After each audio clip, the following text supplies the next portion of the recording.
and pranam to all of you.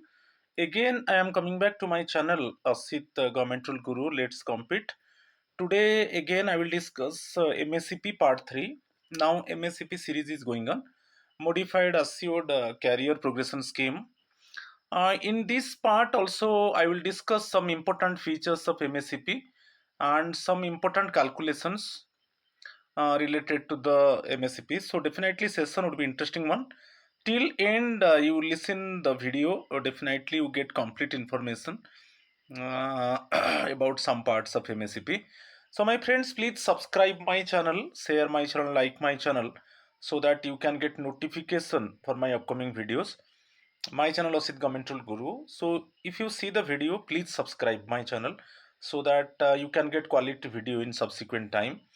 If any queries there, you join my WhatsApp number. It is 8327782034. And if anything doubt is there, you ask me and clear your doubt. So now I am going to discuss some important features of MSCP and some MSCP calculations. Uh, so first feature you see, it is a regular service for the purpose of granting MSCP. Okay, is the most important feature. इसमें हम देखेंगे regular service में. इसमें देख लिए what counts as regular service for the purpose of granting MSCP. So regular appointment starts the MSCP clock.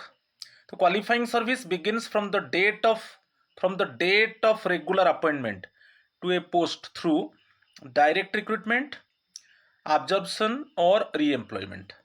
ठीक है, जब कोई कंसर्न पर्सन का डायरेक्ट रेगुलर अपॉइंटमेंट होता है पोस्ट में, जो सेंट्रल गवर्नमेंट का सिविलियन पोस्ट में, चाहे थ्रू डायरेक्ट रिक्रूटमेंट की ऑब्जर्वेशन और थ्रू री एम्प्लॉयमेंट, देन वहाँ से MSCP काउंटिंग स्टार्ट होता है. आप जानते हो, जब आपका पर्टिकुलर पे लेवल में जब आप 10 ईयर्स काम करोगे तो आपको MSCP मिलेगा. जैसे 10 ईयर्स, 20 ईयर्स एंड 30 ईयर्स. ठीक है, तो ये बहुत इंपॉर्टेंट है, इसके ऊपर क्वेश्चन आता है. तो रेगुलर सर्विस में अपॉइंटमेंट होगा, तो अपॉइंटमेंट कैसे होगा ना, थ्रू डायरेक्ट रिक्रूटमेंट, और आपका ऑब्जर्वेशन होगा और री एम्प्लॉयमेंट होगा. ठीक है. What is not counted for MSCP, क्या क्या काउंट नहीं होगा MSCP के लिए. The following periods are not counted towards MSCP. Casual service, ad hoc service, contract service, pre appointment training. ये जो सर्विस है ये MSCP के लिए काउंट नहीं होगा, क्योंकि ये सब रेगुलर सर्विस नहीं है. तो इसीलिए जो MSCP कैलकुलेशन होगा, जो आफ्टर कंप्लीशन ऑफ 10 ईयर्स की, आफ्टर कंप्लीशन ऑफ 20 ईयर्स की, आफ्टर कंप्लीशन ऑफ 30 ईयर्स, आपको जो MSCP मिलता है, जो क्वालिफाइंग सर्विस में काउंट होता है, ये सब रेगुलर सर्विस में नहीं आता है. तो इसलिए MSCP में ये सब पीरियड्स काउंट नहीं होगा. ठीक है. नेक्स्ट देखिए, ये भी एक बहुत इंपॉर्टेंट पार्ट है कि past central government service counted for MSCP. Suppose central government to central government, इसमें थोड़ा मैं बताता हूँ. Central government to central government department, central government civilian department to central government civilian department. ठीक है. और इसमें क्या है, सेम पे लेवल, याद रखिए, सेम पे लेवल. ठीक है. तो इस केस में आपका जो पास्ट सेंट्रल गवर्नमेंट डिपार्टमेंट का जो सर्विस है वो काउंट होगा MSCP के लिए. जब central government department, one central government department to another central government department, और सेम पे लेवल रहेगा. प्रीवियस सेंट्रल गवर्नमेंट डिपार्टमेंट में जो पे लेवल था, और जो new department central government department आप ज्वाइन किया, जो पोस्ट में, उसका पे लेवल सेम है. ये दोनों का पोस्ट सेम है. पोस्ट अलग हो सकता है, मगर दोनों का पोस्ट अलग है, मगर पे लेवल सेम है. ठीक है. टू, इसमें मैं लिख देता हूं, टू डिफरेंट पोस्ट. ठीक है, two different post but same pay level. ठीक है. तो only central government to central government.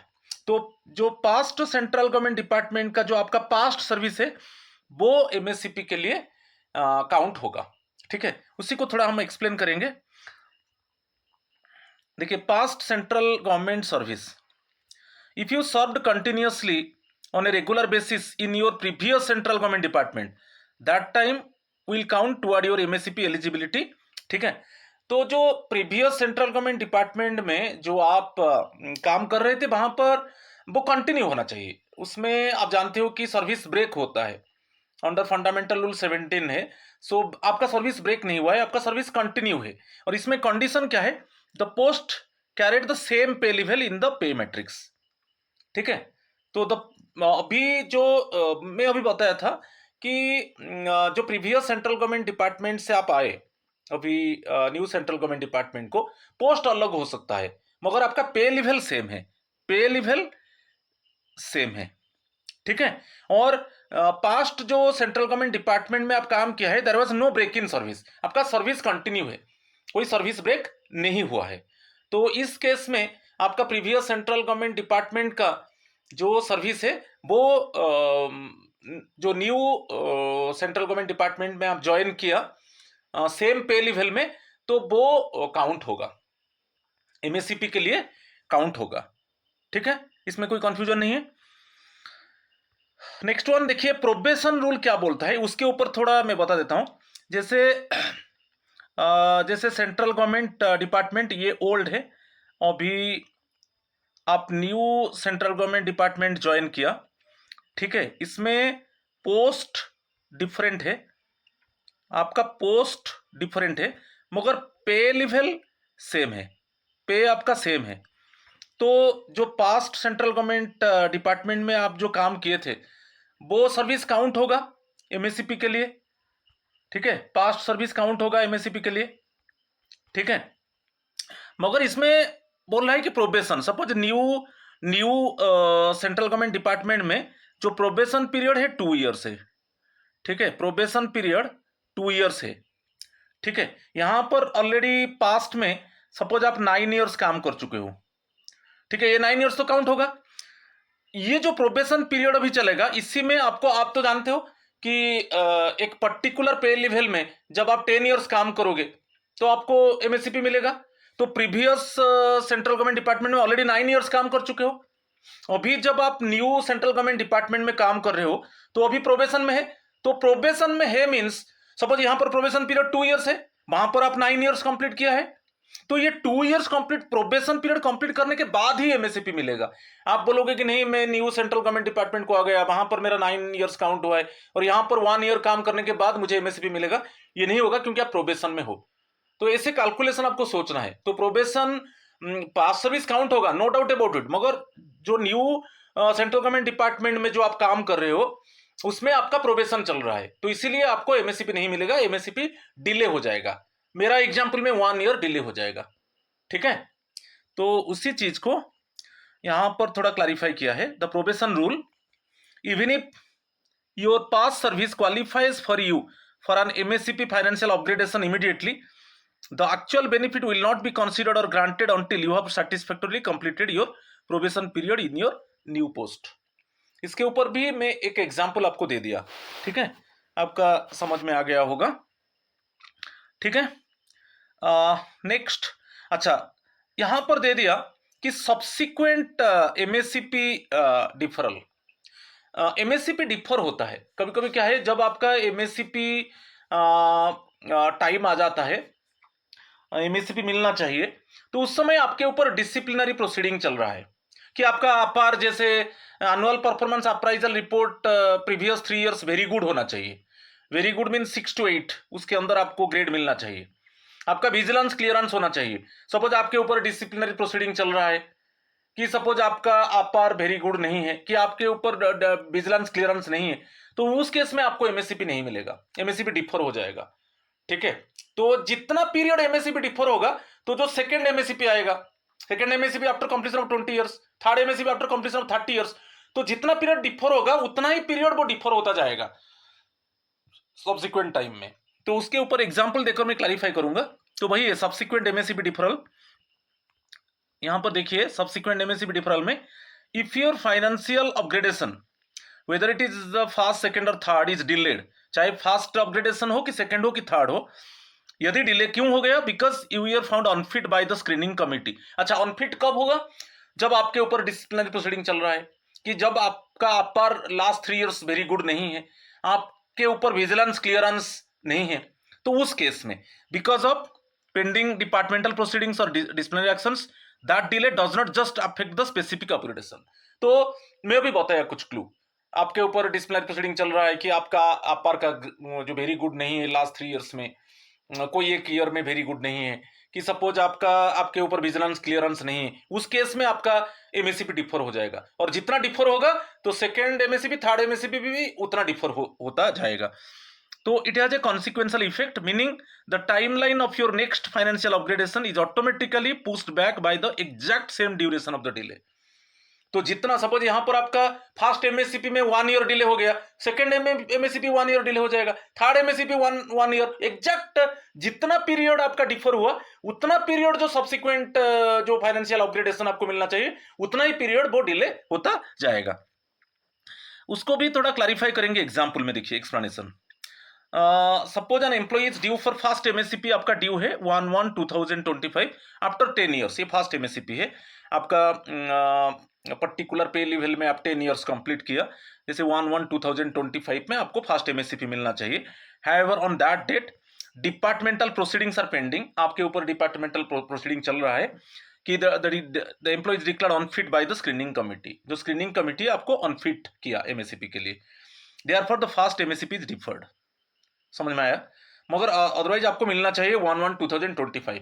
आपके ऊपर डिसिप्लिनरी प्रोसीडिंग चल रहा है, डिसिप्लिनरी प्रोसीडिंग पेंडिंग है, और जो स्क्रीनिंग कमिटी है वो आपको डिक्लेयर किया अनफिट, तो इसके वजह से आपका फर्स्ट एमएससीपी डिफर होगा।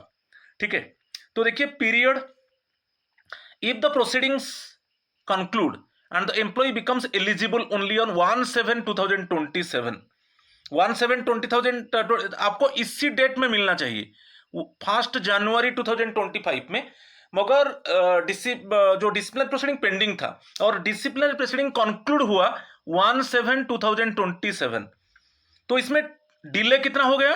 2 ईयर 6 मंथ्स डिले हो गया। इसके बाद ही आपको फर्स्ट एमएससीपी मिलेगा।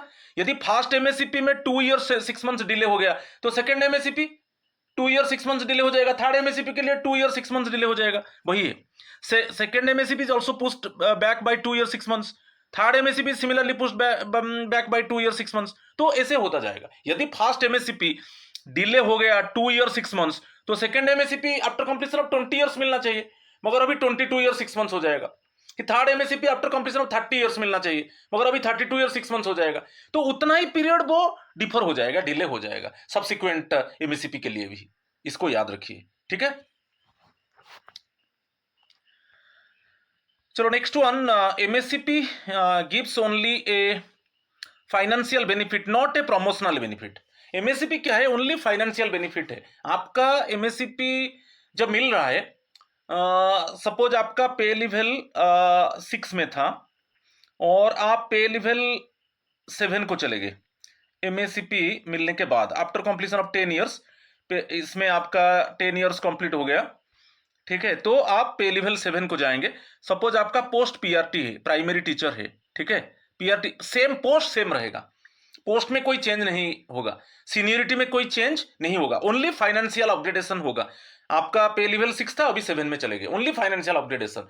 जैसे प्रमोशन पोस्ट में क्या होता है, आपका हायर पोस्ट में आप जाओगे, आपका पोस्ट चेंज हो जाएगा, आपका सीनियरिटी चेंज हो जाएगा, आपका अपग्रेडेशन फाइनेंशियल अपग्रेडेशन मिलेगा, आपका हायर पोस्ट हो जाएगा, आपका हायर ड्यूटीज एंड रिस्पॉन्सिबिलिटीज आ जाएगा। ठीक है, और बाकी आपका सीनियरिटी भी ऊपर हो जाएगा। मगर एमएससीपी में ओनली फाइनेंशियल अपग्रेडेशन, आपका पोस्ट वही रहेगा, सीनियरिटी वही रहेगा। ठीक है, तो इसमें थोड़ा हम क्लैरिफाई करेंगे। देखिए, MSCP gives only a financial benefit not a promotional benefit. देखिए, उसमें नो चेंज इन डेजिग्नेशन, आपका डेजिग्नेशन चेंज नहीं होगा, only next level, immediate next level को आप चले जाएंगे, ओनली फाइनेंशियल अपग्रेडेशन होगा, आपका डेजिग्नेशन में चेंज नहीं होगा। क्लासिफिकेशन जो group A B C D A जो पोस्ट है वही रहेगा। नो हायर स्टेटस, आपका सीनियरिटी में कोई चेंजेस नहीं होगा कि पोस्ट में चेंजेस नहीं होगा। The employee does not become senior to others और acquire the authority and responsibilities of a promoted post. तो ना आपका डेजिग्नेशन चेंज होगा, ना आपका जो ग्रुप क्लासिफिकेशन है वो चेंज होगा, ना आपको हायर स्टेटस मिलेगा। मगर प्रमोशन पोस्ट में क्या है, प्रमोटेड पोस्ट हायर पोस्ट हो जाएगा, हायर रिस्पॉन्सिबिलिटी एंड ड्यूटीज हो जाएगा, फाइनेंशियल अपग्रेडेशन होगा, सीनियरिटी आपका वहां पर हाई हो जाएगा, पोस्ट आपका हाई हो जाएगा, समझ रहे हो? तो वो सब प्रमोशन पोस्ट में सब चेंज हो जाएगा, मगर इसमें एमएससीपी में ओनली फाइनेंशियल अपग्रेडेशन है। ठीक है, चलो अब ये कैलकुलेशन देखेंगे। कॉम्बिनेशन, इसमें एक क्लू देता हूं, जो नेक्स्ट पार्ट मेरा आएगा और कुछ प्रमोशन एमएससीपी के ऊपर, क्योंकि इसमें थोड़ा कंफ्यूजन होता है।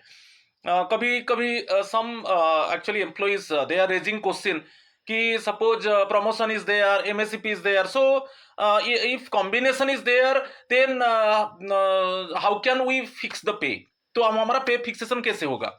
यदि दोनों प्रमोशन होगा फिर एमएससीपी मिलेगा, तो ऐसे कैसे हम कैलकुलेट करेंगे, हमारा पे फिक्सेशन कैसे होगा? उसके ऊपर मैं थोड़ा एक क्लू देता हूं। अब देखिए, जो पारा 27A एंड डबल आई है, जो आपका अक्टूबर में जो 2019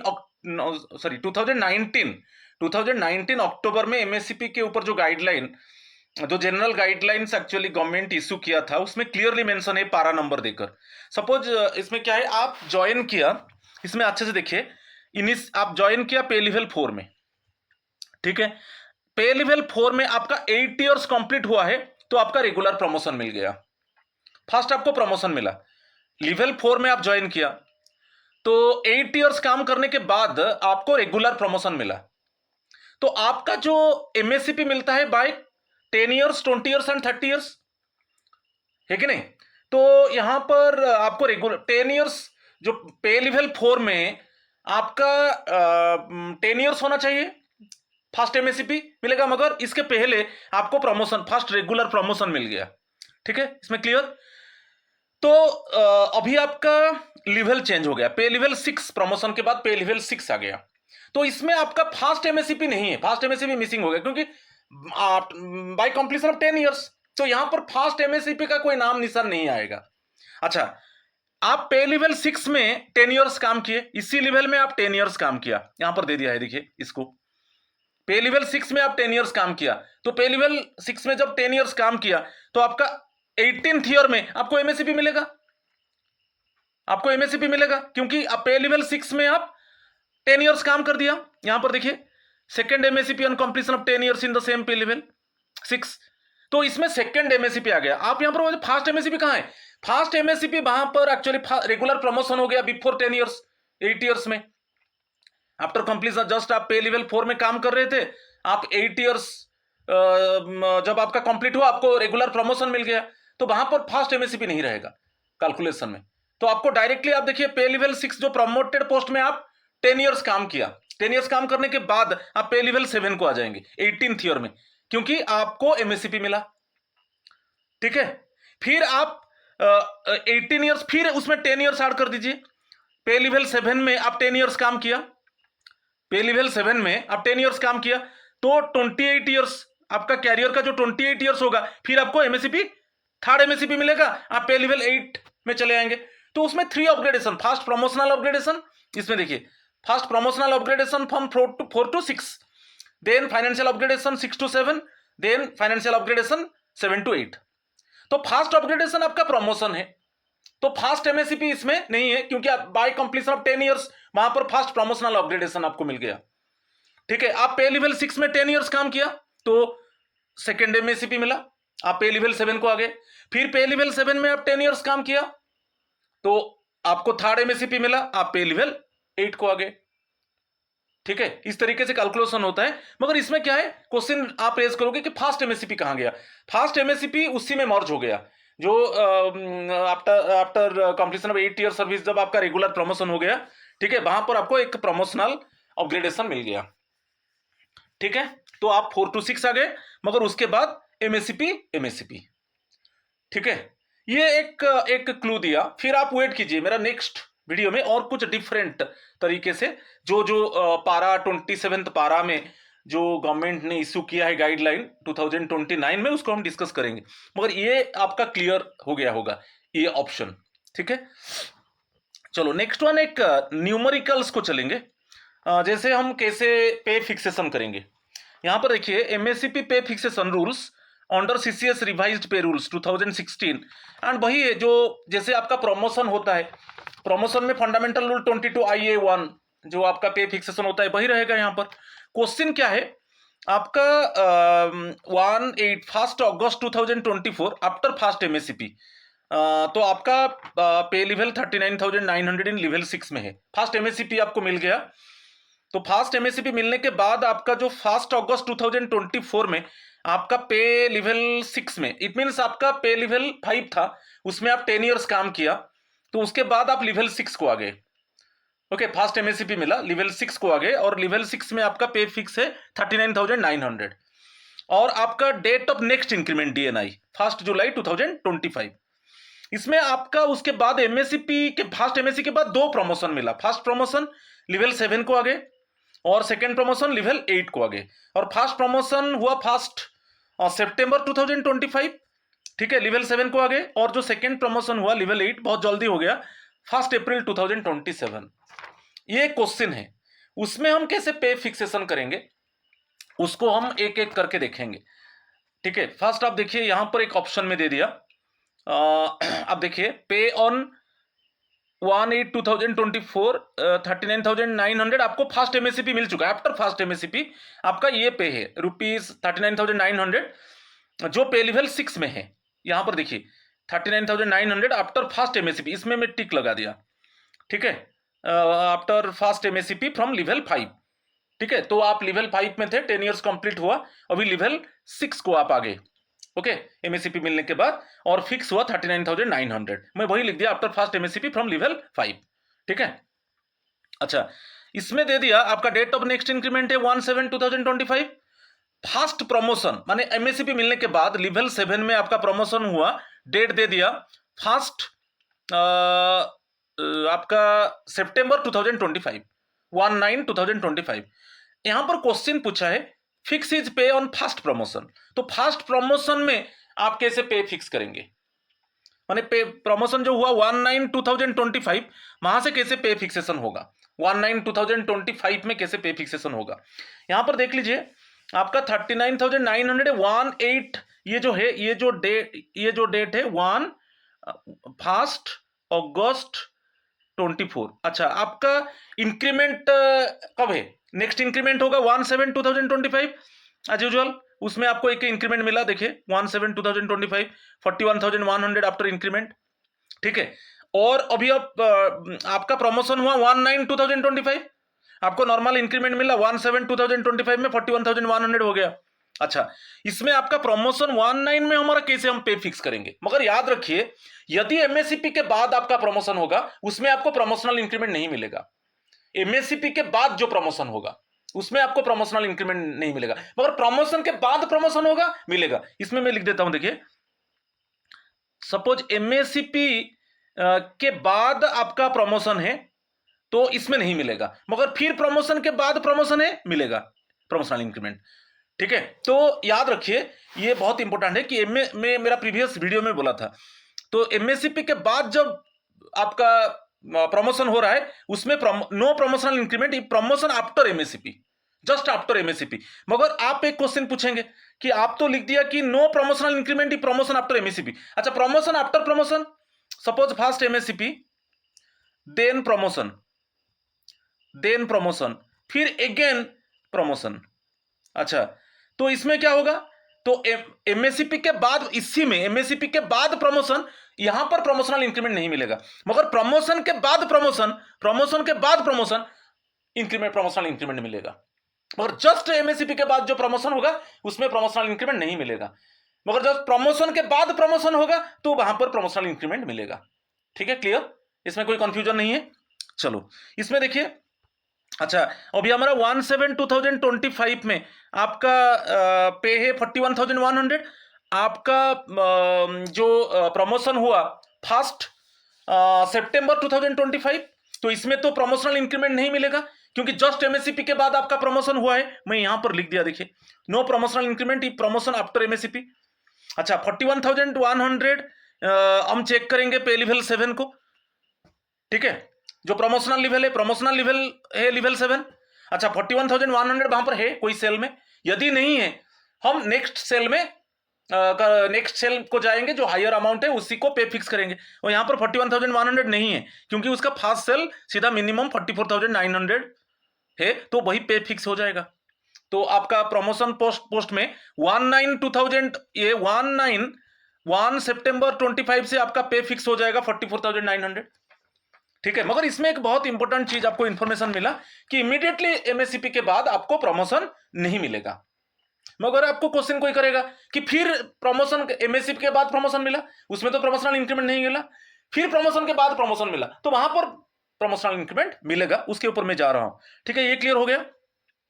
चलो नेक्स्ट क्या है, नेक्स्ट क्वेश्चन है कि फर्स्ट प्रमोशन लेवल 7 हो गया 19/2025 में आपका फिक्स हो गया। 1 सितंबर 2025 में आपका पे फिक्स हो गया 44,900। ये है, ये आपका पे फिक्स हो गया है 44,900। अच्छा, सेकेंड प्रमोशन लेवल 8 में आपका प्रमोशन हुआ, मैं उसको अंडरलाइन कर दिया, 1 अप्रैल 2027 लेवल 8 में। तो क्वेश्चन क्या है ना, फिक्स इज पे on second promotion. Second promotion जो हुआ आप पे फिक्स कीजिए 1 अप्रैल 2027 फ्रॉम, आपका यहां पर जैसे प्रमोशन होता है आपको ऑप्शन दिया जाता है कि कैसे आपका पे फिक्स होगा, कि from the date of MSCP ना from the date of next increment.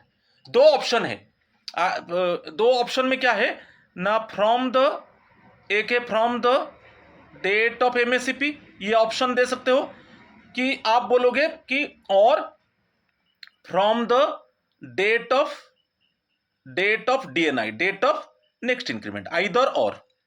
आपका जो एमएससीपी डेट से आप पे फिक्सेशन कर सकते हो और डेट ऑफ नेक्स्ट इंक्रीमेंट से कर सकते हो, ये ऑप्शन आप चूज करोगे। जब आपका एमएससीपी जिस डेट में इफेक्टिव हुआ 1 मंथ के अंदर आपको ऑप्शन देना है कि कैसे आपको आपका पे फिक्स होगा। ठीक है, तो यहां पर जो आप पे फिक्सेशन दिया, आप बोल दिया कि from the date of MSCP. Okay, जो सेकेंड प्रमोशन हुआ, अंडरलाइन कर दिया, सेकेंड प्रमोशन हुआ, तो आप बोल दिया कि from the date of second promotion. अच्छा, from the date of second promotion आपको अच्छा ये प्रमोशन रिलेटेड, एमएससीपी नहीं है।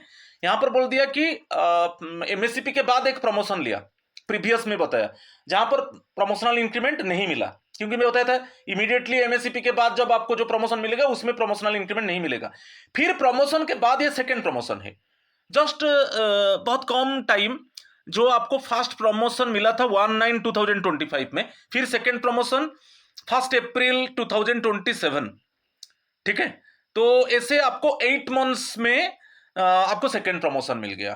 तो फिर आप यहां पर चूज किया, आप तो 1 मंथ के अंदर ऑप्शन दोगे कि मुझे कैसे मेरा पे फिक्सेशन होगा, कि from the date of promotion कि from the date of next increment. यहां पर जो है आप बोला कि from the date of promotion. अच्छा, कैसे होगा, ये तो 44,900 था 1/9/2025 में, 44,900 था। अच्छा, 1/7/26 एक नॉर्मल इंक्रीमेंट डेट है, तो आप आगे 46,200 आफ्टर इंक्रीमेंट। ठीक है, तो फिर आपका जो नेक्स्ट इंक्रीमेंट है 1/7/27, मगर आपका प्रमोशन हो गया 1/4/2027। तो 1/4/2027 में आपको एक प्रमोशनल इंक्रीमेंट मिलेगा। सपोज देखिए, आपका इसी डेट में 1/4 आपका 27 में ओल्ड स्केल क्या था, ओल्ड स्केल था, ये ओल्ड था, यही था 46,200। ये सेकेंड प्रमोशन है, प्रमोशन के बाद प्रमोशन है, तो उसमें प्रमोशनल इंक्रीमेंट एक मिलेगा।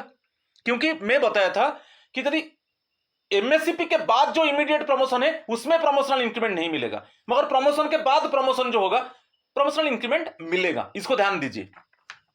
तो यहां पर एक इंक्रीमेंट, प्रमोशनल इंक्रीमेंट मिला 47,600। बस आप अभी जो सेकंड प्रमोशन हुआ लेवल 8 में हुआ, तो लेवल 8 में कोई सेल में 47,600 है, यदि नहीं है उससे जो ज्यादा अमाउंट है लेकर आप फिक्स कीजिए, मगर है यहां पर 47,600 है तो पे फिक्स हो जाएगा।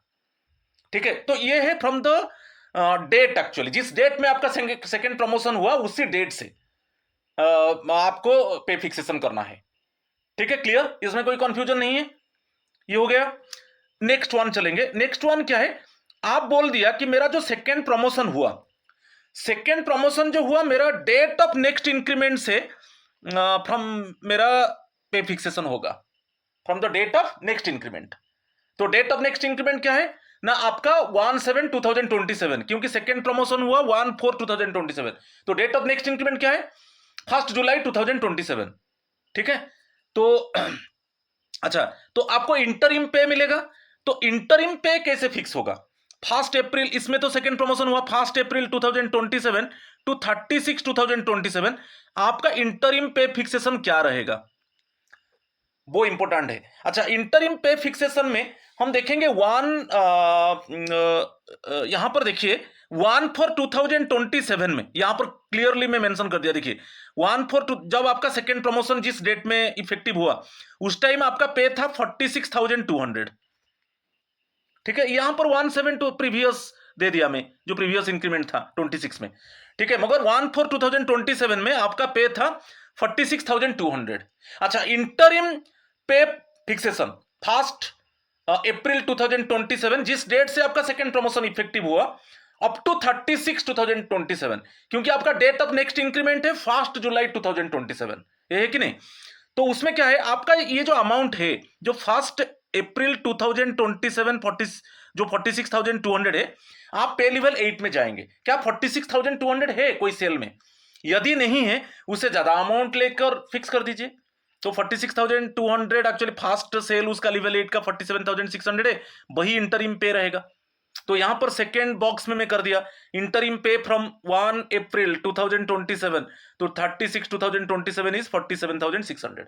ये इंटरिम पे फिक्सेशन रहेगा आपका, जो सेकेंड प्रमोशन जो डेट में हुआ 1 अप्रैल 2027 टू 30 जून 2027। इसमें कोई क्लियर डाउट है? ओनली आप देखिए जिस डेट में आपका सेकेंड प्रमोशन हुआ उस डेट में क्या था पे, आपका जो ओल्ड जो लेवल 7 में आपका पे क्या था, और वो जो पे था आप जिस लेवल में आपका प्रमोशन हुआ लेवल 8 में, वहां पर आप सर्च कीजिए क्या वो अमाउंट है कि नहीं। यदि वो अमाउंट नहीं है, उससे ज्यादा लेके आप फिक्स कीजिए। ठीक है, मगर यहां पर है 47,000 सॉरी, यहां पर 46,200 था 1 अप्रैल में, और लेवल 8 में एक्चुअली मिनिमम जो फास्ट सेल है 47,600 वही मिनिमम है, तो वही इंटरिम पे रहेगा। ठीक है, अच्छा, अभी हम डेट ऑफ नेक्स्ट इंक्रीमेंट से कैसे फिक्स करेंगे? यहां पर है pay fixation from date of next increment 1 जुलाई में। अच्छा, आपका क्या था 46,200 था 1/7/2026। नेक्स्ट इंक्रीमेंट है 1 जुलाई 2027। आपका प्रमोशन सेकेंड प्रमोशन हुआ, जो यहां पर सेकेंड प्रमोशन हुआ कब हुआ ना 1 अप्रैल 27। आपका इंक्रीमेंट कब था 1 जुलाई 2027। तो 1 जुलाई में तो उसमें क्या है, नॉर्मल इंक्रीमेंट मिलेगा, आफ्टर नॉर्मल इंक्रीमेंट एक मिलेगा और एक प्रमोशनल इंक्रीमेंट मिलेगा। दो इंक्रीमेंट मिलेगा, एक नॉर्मल इंक्रीमेंट एक प्रमोशनल इंक्रीमेंट। वही मैं डेट दे दिया 1/7/2027 1/7/2027, इसी जो आपका जो इंक्रीमेंट डेट था। ठीक है, 2027 1 जुलाई में तो दो इंक्रीमेंट, एक है नॉर्मल एक है प्रमोशनल। अच्छा, 49,000 जब आ गया आफ्टर प्रमोशनल इंक्रीमेंट, हमारा जो लेवल 8 में अभी प्रमोशन हुआ वहां पर हम सर्च करेंगे क्या 49,000 है। यदि 49,000 है फिक्स करेंगे, यदि नहीं है उससे ज्यादा जो अमाउंट होगा वही फिक्स होगा। ठीक है, तो 49,000 फिक्स हुआ। क्लियर हो गए? तो ये प्रमोशन के लिए भी आपका, तो इसमें मैं क्यों इसमें दे दिया, आप याद रखिए, ये बहुत इंपॉर्टेंट चीज है कि यदि एमएससीपी के बाद, जो एमएससीपी के बाद आपका प्रमोशन है, आपका प्रमोशन होता है, तो इसमें नो प्रमोशनल इंक्रीमेंट, इसमें आपका no promotional increment immediately, no promotional increment, याद रखिए। ठीक है, एमएससीपी के बाद नो प्रमोशनल इंक्रीमेंट। अच्छा, फिर प्रमोशन के बाद, ये फास्ट प्रमोशन है, एमएससीपी के बाद फास्ट प्रमोशन, एमएससीपी के बाद fast promotion, no promotional increment. मगर जब सेकेंड प्रमोशन होगा कोई प्रॉब्लम नहीं है, सेकेंड प्रमोशन होगा, फास्ट प्रमोशन के बाद सेकेंड प्रमोशन होगा, इसमें प्रमोशनल इंक्रीमेंट मिलेगा, इसमें प्रमोशनल इंक्रीमेंट, इसमें प्रमोशनल इंक्रीमेंट मिलेगा। ठीक है, इसमें कोई प्रॉब्लम नहीं है। मगर जस्ट एमएससीपी के बाद जो फास्ट प्रमोशन है उसमें आपको प्रमोशनल इंक्रीमेंट नहीं मिलेगा, और उसके बाद सेकंड प्रमोशन है कि थर्ड प्रमोशन है, उसमें आपको as usual second third promotion में आपको प्रमोशनल इंक्रीमेंट मिलेगा। मगर इमीडिएटली एमएससीपी के बाद जो फास्ट प्रमोशन है उसमें आपको प्रमोशनल इंक्रीमेंट नहीं मिलेगा। तो आज मेरा ये थर्ड पार्ट था, आप फिर वेट कीजिए और कुछ इंपॉर्टेंट फीचर्स और कुछ कैलकुलेशन में लाऊंगा। ठीक है, so my friends please subscribe my channel. If you see my video then what is the problem, you just it means push the submit button of subscription. ठीक है, So my friends, please subscribe my channel, share my channel, like my channel, so that you can get quality video in subsequent time. आज इतना ही है. Thank you and namaskar to all of you.